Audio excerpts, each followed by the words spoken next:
Every so often, despite all of your best intentions, you're going to get in a situation that you'd rather not be in, particularly one where you promise parts by a date and now it either looks like you're going to be late or you're already late delivering.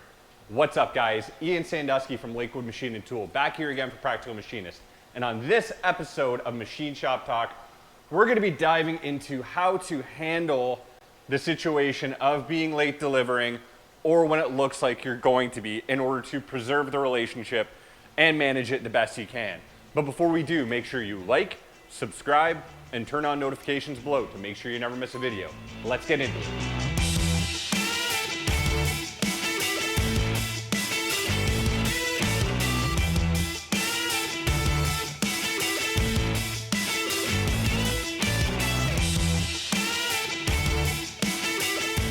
Okay guys, so as promised, today we're going to be jumping back into the Practical Machinist forums, the largest metalworking forums on the internet.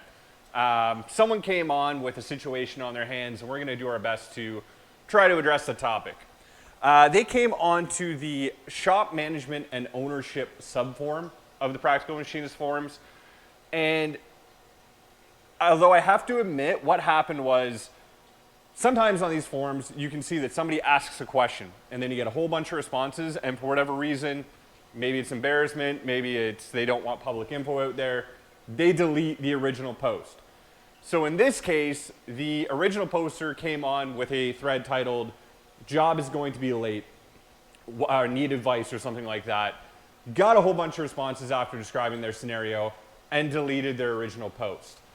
That said, I was able to go through and piece together what happened, and I thought it was an interesting enough topic with enough good responses that we should touch on it regardless.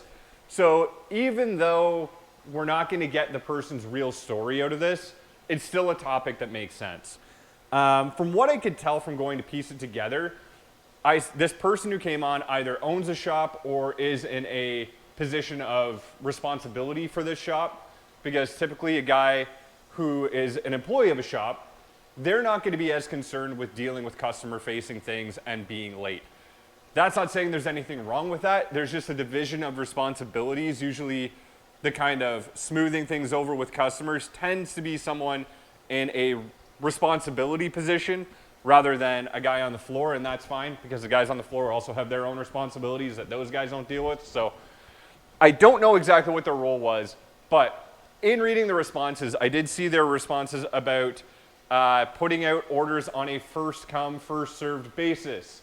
I saw responses about cash flow, which is not great. I did see a response talking about timelines of months. So whatever the scenario is where this person was going to be late, this is a situation that was clearly allowed to grow very, very dire before they got to this spot. So let's rewind a little bit because we need to kind of address this from a general topic of being late on jobs. So for the sake of hypotheticals, we're going to make our own post here. Let's say that your shop is just coming off a very slow period. Maybe it was slow season for you. Maybe, the economic recession got you. Maybe it was just after the pandemic, whatever it may be. You didn't have a lot of work. And then all of a sudden, new quarter starts, new week starts, new day starts, you get a PO. Great, that looks good. And then you get another RFQ. Well, sure, I'll take that one too. And another, and another. And all of a sudden, you've been dead for so long, so you just want work in the door, you want your spindles turning, you want to get the war chest replenished, but you go and you start looking and, uh-oh, I might have taken too much on. Then maybe you have a machine go down. Maybe you have someone quit. Maybe you have a delay in material getting shipped. Maybe that material's not available and now you got to go back to the drawing board. Whatever it is, now you're in a situation where either it looks like these parts are due Friday and they're not going to be due Friday, or even worse, these parts were due last Friday and now it's next Thursday. This is a scenario that is not comfortable to be in, no matter how you cut it. You're late. So you find yourself in this situation, the first thing I would do, besides going back and saying, don't get in this situation in the first place, because it happens. Despite everybody's best intentions, no matter how good you are, at some point, you're going to be late.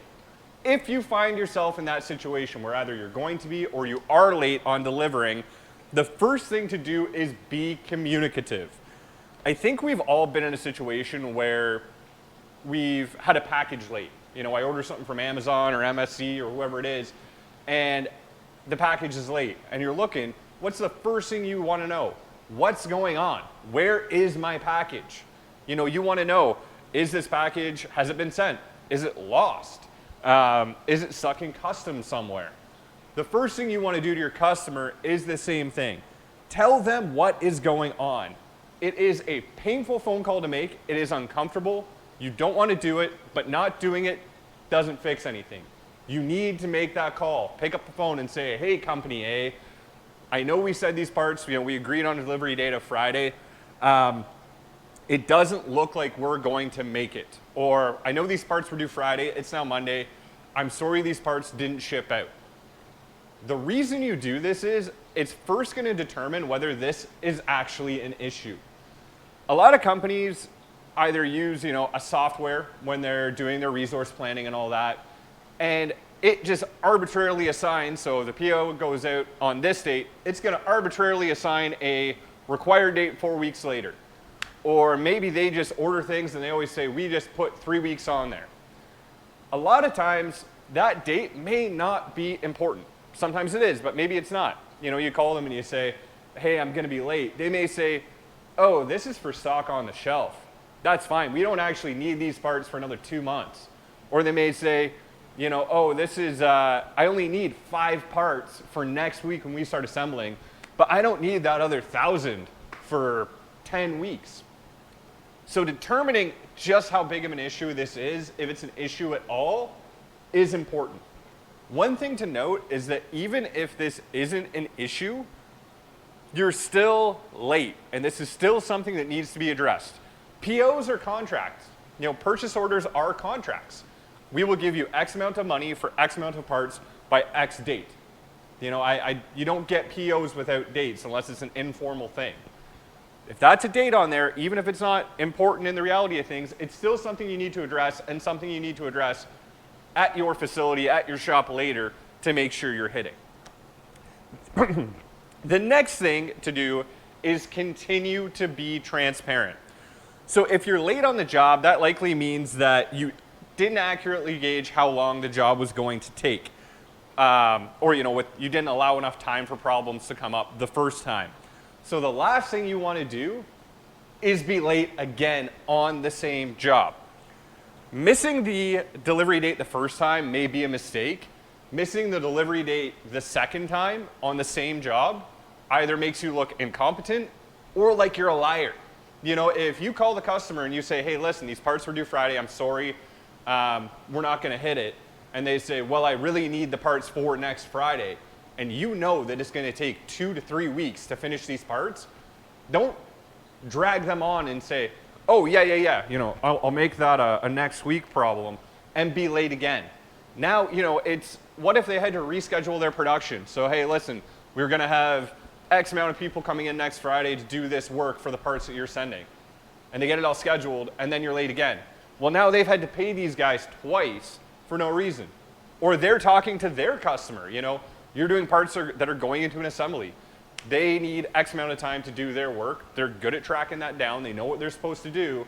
Now they're late to their customer. And then they're late to their customer again. All it does is make you look awful and frustrate everything along the way. You've already messed up at this point by being late once. You know, let's not sugarcoat it. You've messed up. Don't damage the relationship further by being late again on the same job. You know, think again back to that package analogy. If, you know, Amazon misses delivering my package and says, actually, you need to be home Friday at 5 p.m. and I go, fine, you know, I was supposed to be going to an appointment. I'll cancel the appointment. I just want my package. And then I take the day off and then the package doesn't show up again. You're going to be way more angry than the first time. So don't do that. Please do not do that. To continue with transparency, I think this is where the rubber kind of meets the road with this. And that is, be as honest as you can at this point about what caused the late shipment. But the important thing is how you frame it. Let's say that you were getting some parts, you made them, you had to go get them powder coated. And legitimately, through no fault of your own, the painter is late. So they said 1 week, it's now been 2 weeks, the parts still aren't done. If you turn around to your customer now and say, hey, listen, I'm gonna be late, but it's because the painter's an idiot. You know, they're late, I don't know why. That doesn't help you. Nobody likes people passing on blame, even if it's realistically the painter's fault. The customer doesn't know that. You don't want to blame the painter because, you know, A, it looks like you're shirking responsibility, and secondly, it looks like you don't know how to select vendors. You know, if anodizing is a key part in your process and you're constantly blaming the anodizer, it means you don't know how to select a good anodizer, and that reflects poorly on you. So instead of saying, the painter's messed up and had to redo it, I might say, hey, listen, there was an issue with paint and I didn't allow enough time for that to get remedied. Or, you know what, there was an issue with anodizing. You can tell them there was an issue with anodizing and I should have allowed 3 weeks, I only allowed 2. I didn't call and follow up before I put this order in. True or not, people appreciate people taking personal responsibility because then they're talking to the person who can resolve the issue. If you say, oh, the anodizer's messed up and don't take responsibility, well, the customer's gonna go, well, then talk to the anodizer. Why am I talking to you? You know what I mean? By taking responsibility, you are giving them the ability to interface with the source of the problem and therefore the solution of the problem. So it really helps things that way. The next step is addressing with your customer how to address it in the future. So much like I just said, hey, listen, we didn't allow enough time for anodizing. You want to say, from now on, I'm going to call and follow up. You know, this is a new issue that cropped up. I wasn't, you know, you can say that. This is a new issue. I didn't know this would happen. From now on, I'm going to make sure I call at PO time before confirmation to schedule that anodizing to make sure I'm allowing enough time. Or I'm going to call my metal supplier because, you know, the material was late or whatever. I'm going to call them and make sure they have stock on the shelf before I confirm your PO to make sure that we can get this in time because we were late and that's not acceptable. So you're looping them in with what the corrective action is, right? If you ship a whole bunch of bad parts to a customer, what's the first thing you want to do? Do a corrective action. Hey, listen, I know all those bores came in undersized. We had an uncalibrated micrometer doing that. From now on, we're going to have a daily micrometer calibration log, or you know, whatever it may be. We are going to probe every single part. You give them the corrective action when you do badly on shipping bad parts. You want to give them the same corrective action for when you're late. It's the only way you can go about it. The last and most important thing is after you give that corrective action plan to your customer, is actually follow through with it at your shop. You know, when you quoted this, I've done this before. You breeze through the RFQ, you know, I just want work in the door. I got 10 things going on. I'm distracted by X, Y, Z. I miss the fact that they need this in 2 weeks. I would have never said yes. But once you accept it, you know, a bit of time goes by, you're on the hook. What do I need to do? Okay, when I look at a purchase order, I need to make sure I go through and look at that. Maybe it's as simple as that. Or is it, you know, a whole bunch of bad parts got caught at QC in-house. We had to remake them, so now we're late. Well, do you need to retrain somebody? Do you need to get proper calibration equipment? Do you need to get your machine repaired?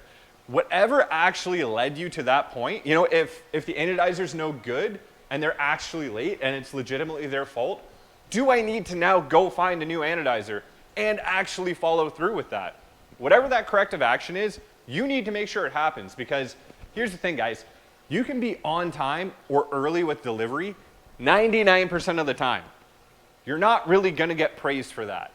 That 1% of the time you're late weighs so much more than all the times you're not, because the expectation is you're on time, not that you're going to be late. And if that customer is losing thousands or hundreds of thousands of dollars a day that you were late on delivering, they're not going to care about all the other times you were good. They're going to care about that. So it's very important that if you are experiencing this once, many times, repeatedly, you treat it as seriously as if it's happening every day. You know, even if it's the first time, treat it seriously before it becomes a habit, okay? I'd like to know in the comments below, guys, how you handle this kind of situation. You know, if you've been late, how did that situation go? What are some tips you can give to people to help manage these kind of situations? I'd love to know in the comments below. And as always, make sure you like, subscribe, and turn on notifications below to make sure you never miss a video. Thank you very much for watching, guys. You take care.